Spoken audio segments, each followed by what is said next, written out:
Bigger isn't always better. In the case of Far Changing Tides, a sequel to 2018's lovely and underappreciated Far Lone Sails, bigger certainly means more to do and see, but it doesn't necessarily mean those things are any more interesting. It's still an absolutely gorgeous and at times almost meditative road trip across a world full of stunning vistas and clever puzzles.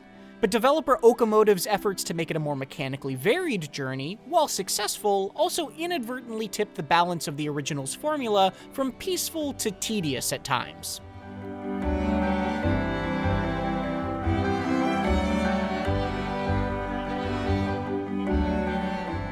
Far Changing Tides puts you in control of an almost comically small person piloting a large sailing vessel all on their own. Like its predecessor, you're not explicitly told what you're doing in this post-apocalyptic world most of the time besides going to the right, but you'll never feel lost either and never lose motivation to keep sailing in search of some salvation or another. Propelling your ship is either done by unfurling a sail on top of it, or by hopping around its innards to fuel and fan a giant engine manually. It's a fun little dance asking you to scavenge resources from beneath the waves as you travel, make sure your engine doesn't overheat, and other little bits and bobs to keep you sailing smoothly. You'll also occasionally have to hop out in order to address larger obstacles blocking your path, like massive closed gates or abandoned buildings. Once you get a specific upgrade, your ship even has the ability to dive below the water, which is often used to cleverly go under roadblocks rather than through them.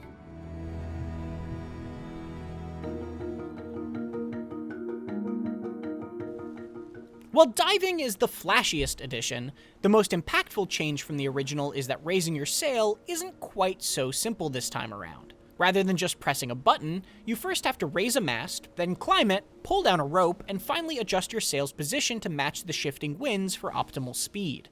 Additionally, there are obstacles in the background that your sails can run into and get damaged, as well as overhangs that will knock down your mast. These additions do make the process of sailing more engaging, but unfortunately it's mostly in the same way that constantly trying to swat a fly is engaging. While Changing Tide's scenery is beautiful, the 2D perspective makes it annoyingly difficult to determine whether or not your sail is actually going to hit something.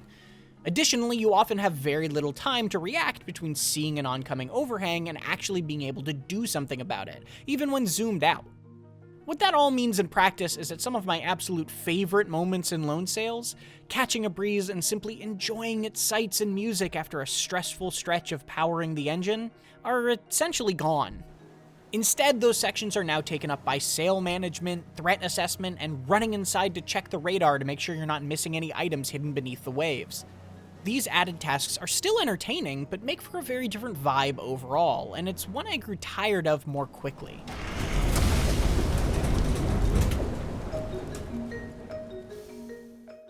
Thankfully, the areas you're sailing through are still a feast for the eyes and ears. The subtle score perfectly fits the terrain around it, even if it's not quite as memorable as Lone Sail's incredible soundtrack.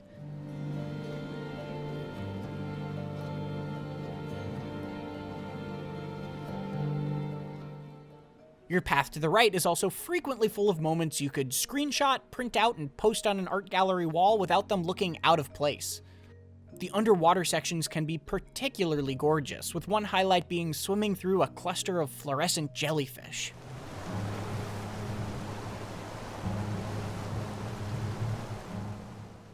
There are some very cool scripted moments throughout the nearly 5 hours it took me to complete Changing Tides 2, most of which I don't want to spoil. They're grandiose in both scope and scale, and do a great job of adding jabs of adrenaline to an otherwise slow-paced game.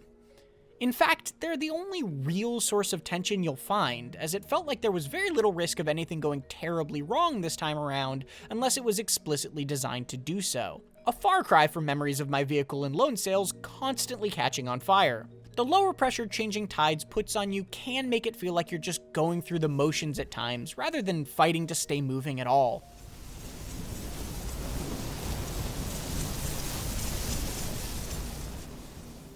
As a sequel, I ended up being a little disappointed by Far Changing Tides.